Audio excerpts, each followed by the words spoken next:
Good morning! Good morning guys! Still Southwest Monsoon.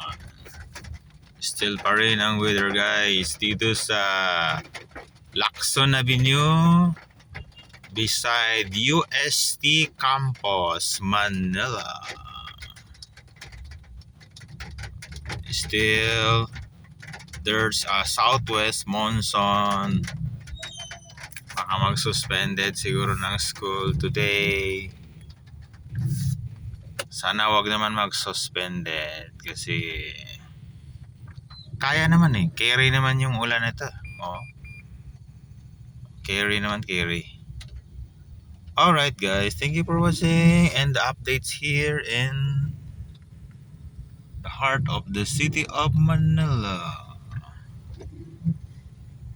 Reporting live here in near the UST campus. Thank you for watching guys. Thank you and bring all necessary like